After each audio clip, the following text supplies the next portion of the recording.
Okay, let's do some Ameritrash, new stuff for me. Exalted. This is from the White Wolf role-playing game, which I picked up a pile of books for it, for the role-playing game. Skimmed them a little bit, read a little bit. Very much the same as the World of Darkness type system, but based in a different kind of world. Okay, great. But they came out with a couple of board games, and I have this one, and I have Legacy of the Unconquered Sun up there. I'm not sure why, except that I want it. It seemed like an interesting world, and for me, in a role-playing game, I almost always add to my excitement if I have, like, the board game versions too, to kind of mix with it and stuff. Not so much, none of the D&D type stuff. But, for Dragon Quest, I have the Swords and Sorcery, which they're both based off of the same world, which was some heavily mutated D&D game that eventually morphed into Dragon Quest, as far as I can tell. Anyway. This game is, I've played it once with my wife. Well, more than once. I think we played I don't know, several games of it actually, maybe 5 games of it. Very, very fast 2-player game. Pure, risk analysis, strategy, stuff like that. Interesting little thing. Yes, there's a lot of luck in it. Let's take a look at what it's like though. First of all, you have this lovely map, which is actually kind of cool. I mean, this really kind of takes you back if you ignore these things and the number discs. It takes you back to some of those old late 70s fantasy type games. It's a little big. The map should be maybe this big instead. But the color schemes and sort of the hand-painted drawn version all fits very well into that kind of feel. You have a bunch of these player cards. Each player has his own powers, which I'll go into a little bit. And lots and lots of plastic pieces here. Each army comes with basically a set of ships, a set of legions. They're essentially interchangeable. And then these manses, little power towers or something. Some of these little things, these allow you to randomize the board. We'll get to them in a bit. Setup, the reason it's not set up is kind of a part of the play decision. And then a bunch of coins, just money. And then comes with piles and piles of these kind of distinctive little 10-siders. And then a bunch of fishball stones, which are going to be your mana, essentially, in the game. Essence, whatever they want to call it. One little rule summary card, kind of a pain in the ass. I know my wife and I were constantly swapping this back and forth. It would be nice if there was at least 2, because almost always, whoever's playing needs one, and whoever else, somebody else probably will be wanting to look at one in more than 2 players, and even in 2 players we found often it was the case. The rulebook is a mess. It's written like a White Wolf role-playing game. It really is. It looks like one. And in fact, it's kind of goofy in the sense that it's filled with, just this wall of text with very little separation, no numbers to divide things up. And, I mean, it's better than a glossy, I guess. And then you've got kind of these italic sections. I should have more light on the subject. I forgot. I gotta move this thing into play so that I can see, because I have no overhead light here. But you got examples and stuff kind of built into these walls of text, and you really have to kind of get close to see, at least I do, that that's italics and somehow distinguished. So when I'm trying to explain the rules, I'm trying to parse through it, and then there are places where there's tiny little slices of rule in between big blocks of examples. It's really, really hard to catch. Like, there are rules in this. This is all examples in here. There's little slices of rules, like right here in the midst of the examples. Terrible rule book. Luckily, it's a really, really simple game. So once you go through the misery of trying to distill the game out of the rule book, it's pretty easy. Okay. Let's take a look at what it's about. And you know what? I'm not going to use this rulebook because it's too damned annoying. There are a few things that you have to look up that aren't covered on here, but this is pretty much the extent of the rules of the game. Okay, at the beginning of the game, you pick a number of players. And I'm going to be playing through it with 5 players. I've played it in 2 several times now. It's this really fast game where you're trying to get to the victory conditions immediately. The victory conditions may actually change in 5, however. Nope. Oh, yeah. Okay, so in 4 or 5 players, you need to have 6 of the Blessed Isles' 11 dominions. The dominions are the colored areas, the landmass. There's 11 different spaces there. Owning 6 of them is a pretty big deal. In 2, you have to own 8 of them. Fairly easy to do, actually, there too, although you could say, well, you're obviously winning. That's one version of victory. Another is to have control of all the inner sea zones that surround the island. And then the third, and I'm thinking this may be more likely in more players, is to collect 50 of these. Now these things are valuable. They're kind of something you want to be able to expend on your way to victory, but you might be able to sleaze a victory holding on to a pile of those without people really noticing how many you've accumulated. They presumably have to be open, but you wouldn't necessarily have to tell somebody how many you got there. So it's a pain in the ass to count them, so you can eyeball it. Okay. If you reach one of those things at the end of the game, you win. If multiple people reach it at the same time, well, then whoever has the most army stuff, which is just the legions and fleets, wins. If you tie between that, I think you're still tied, and that's it. So for setup for the game, you pick somebody who goes first, and that's done pretty randomly at the beginning, and they place a piece. It's kind of like Risk here, okay? They place a piece on the board, or more than one piece. Now, you keep going around in rotation clockwise, but I'll do it counterclockwise, of course. You keep going around in rotation, placing one or more pieces in a space. From my understanding of the rules, you cannot place a piece in a space that you've already placed a piece in, though. So if somebody else has already placed there, you can put more in there and, get yourself some kind of advantage.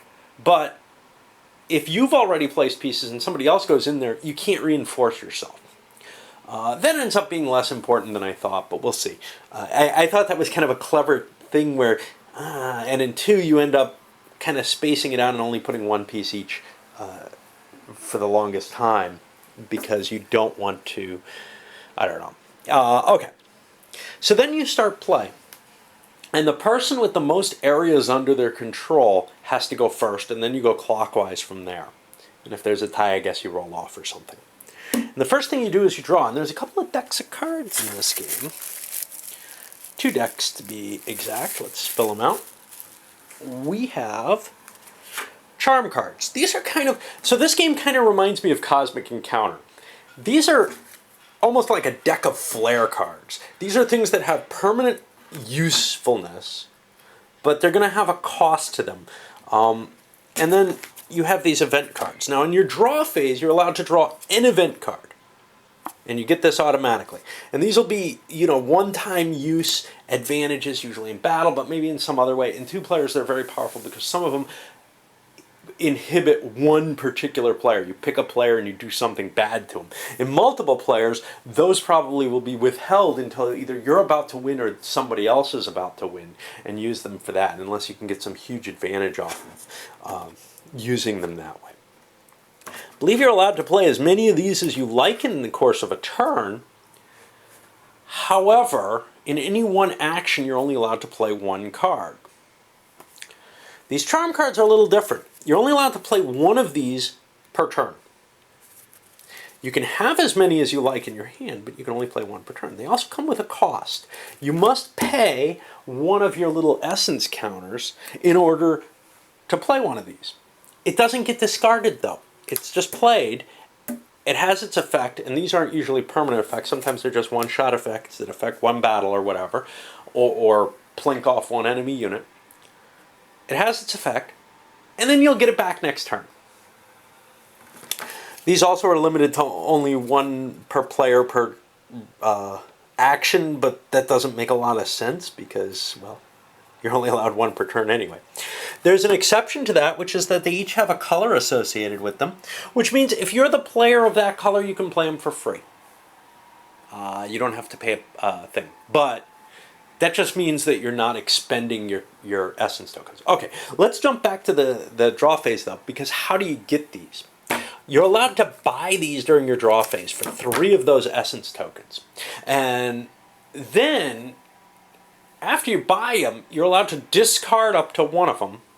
You can either discard it for another draw, or you can discard it for an essence. Now, it costs you 3 to get, but if you had a couple of them because you've drawn a couple and then you decide one's no longer helpful to your cause and you don't want to redraw one, you don't want extras, you've got the cards in your hand, the charms in your hand that you need for the rest of the game, well then selling them off seems reasonable, and you can only sell off 1 per turn. Plus it could help get you to that 50. Alright. Then we go to supply phase, where each space that you have on the pieces on the board, you have to pay a coin for. Sort of. If you have more than 5 pieces in the space, well, every multiple of 5 you have to pay a coin for. So if I had 6 pieces in a space, I'd have to pay 2 coins. If I had 11, I'd have to pay 3. In our 2-player game, we never saw anybody have to pay more than 1 per space. But it does mean that if you spread out, which is necessary for victory, you're paying a lot of coins per turn. At the beginning of the game, you start with, I believe, 10 coins and 10 essence. So you don't have a lot of money, and in the 2-player game, you definitely were kind of spending all your coins, because you also start off with 10 pieces at the beginning of the game. I don't know, I think that's the same situation for the start. I'll look that up and make sure that doesn't vary between players when I actually set it up. Okay, then you go to the action phase, and each player is allowed to do a set of actions. 1 primary action, and a number of secondary actions. Okay. Let me touch on secondary actions first, because they're almost more like a common war game type situation. Secondary actions are going to be made up of basically things you do with 1 of your pieces. So each of your pieces gets kind of a secondary action to do. There's some exceptions to that, which are, there's some secondary actions that are outside of pieces and they just don't seem to cost anything. Let's go over them very briefly. Staging a melee attack. So if you're in the same space as an enemy, you'll do a melee attack. Now, attacks have a general procedure to them. Basically, you roll a number of dice equal to the number of pieces that you have, and your opponent that you're attacking will do the same. And then, this is very much like White Wolf's role-playing systems, so your target numbers are going to be 7s. And if you roll, you count the number of 7s you get. 7s or higher on a 10-sided dice.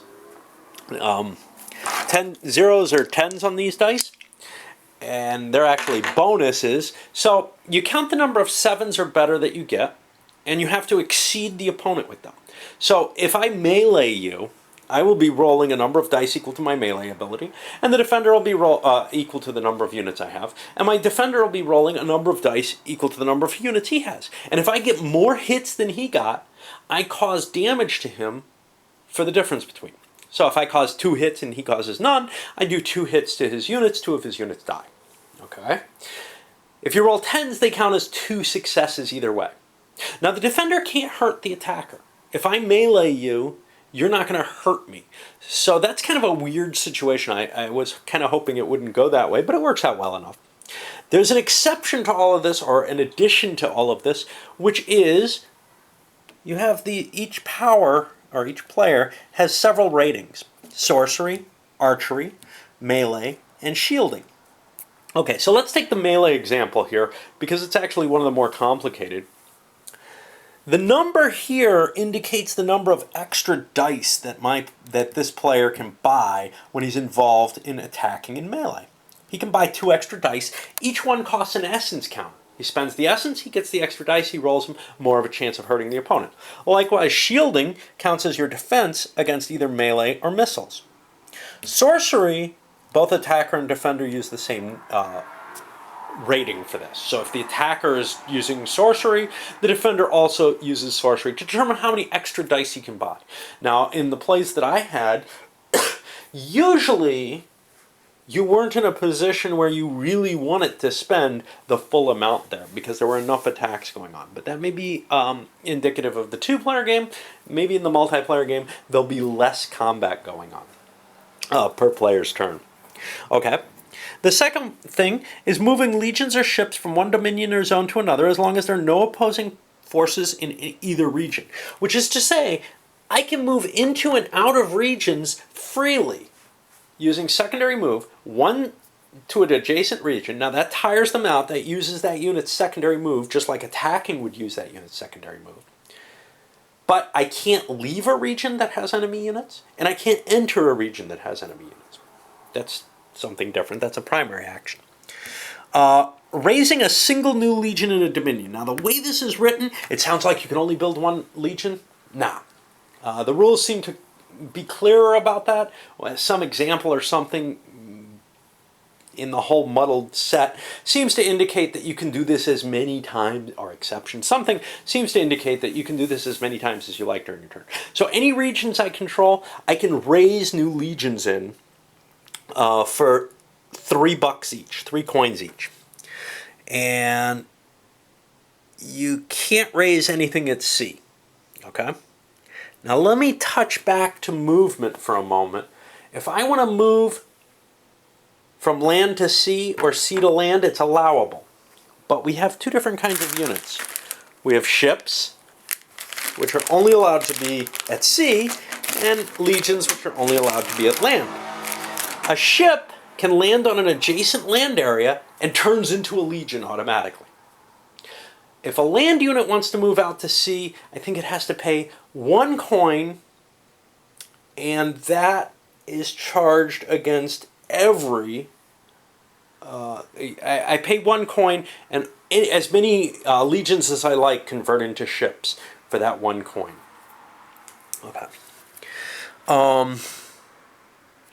The final freebie is reattune a single standing Warmance to your aspect. This costs a mixture of 5 essence and coin. You must control the dominion. This also, I think, the implication was that you can do it more than once in your turn. It's not you can convert as many as you like. These are your manses. If they're sitting in a territory that you control, you can convert them to your color. And we'll explain these in a little bit. Okay. Let's go to the primary action. So primary action has a number of choices, and you can only do one of these. You can stage a missile or sorcery attack.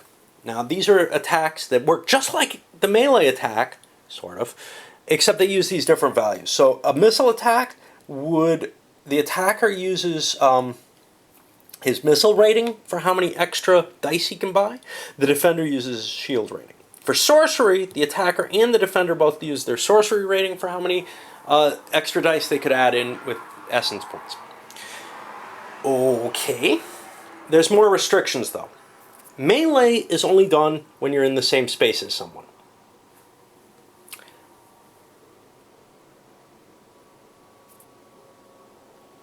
Missile is only done if you're in an adjacent space to someone, and that can include land to sea and vice versa.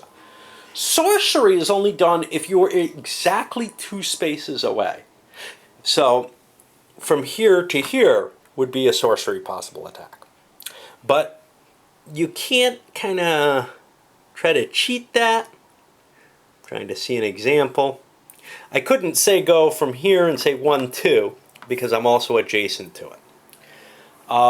You can attack into spaces that have your own troops. You can attack over troops, whatever, in the case of sorcery, whatever it is.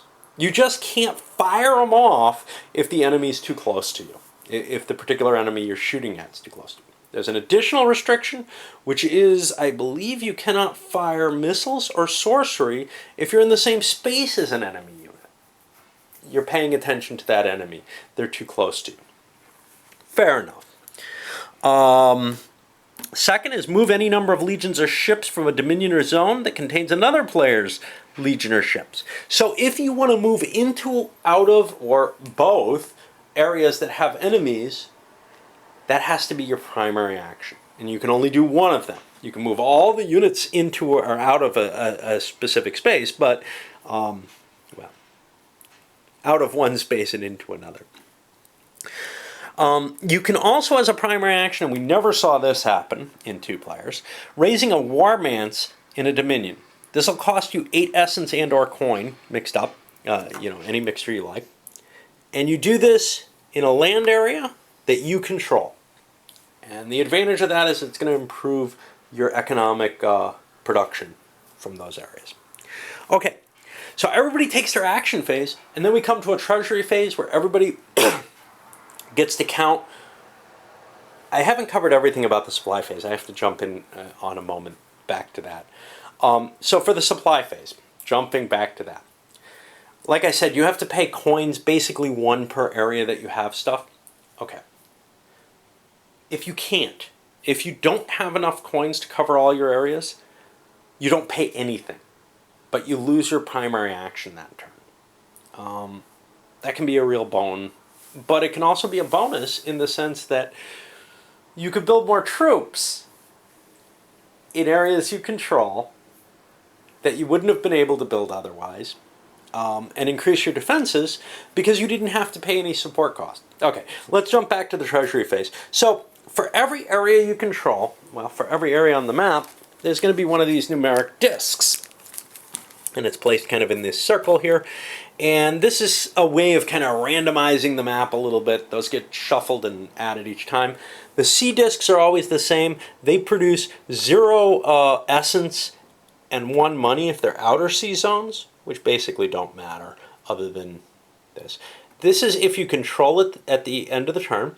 And the inner C zones produce 0 and 2. Now, one player, the water-powered player, gets an advantage in that he produces essence in C zones. But normally you just get money from the fish or whatever. Everywhere else, you get essence and money based on the chit that's here. For every manse of your color in an area that you control, and you only get your taxation in areas you control, you get an additional amount of that quantity. So conceivably you can get quite a bit of money. In the 2-player game, nobody ever built manses, but what they did do, or what we did do, is it was possible to have large swaths of the board. Now, the game in the 2-player game generally didn't last too long because I kept getting the water power player and going for control of the sea, and that's a less risky move for him than for anyone else. Being at sea with other players is less valuable. So it just kind of ended up as this division. Well, one player was strong on the land and almost ready to win. One player was strong on the sea and almost ready to win. And it became a who can get victory first. Who can make their victory stick, which came down very much to the luck of the cards. The last game we played ended up land versus land battle, and that actually worked out a lot better. It played for a while, but it still took about an hour at most. So I'm hoping with 5 players this is going to take longer. I'm hoping it won't take forever, which it conceivably could. If players continuously are spending their essence and there's sort of a stalemate, which often happens in a multiplayer game of this nature, then it could go on forever. If you lose all your soldier type pieces, you're knocked out of the game. And that's about it, I think.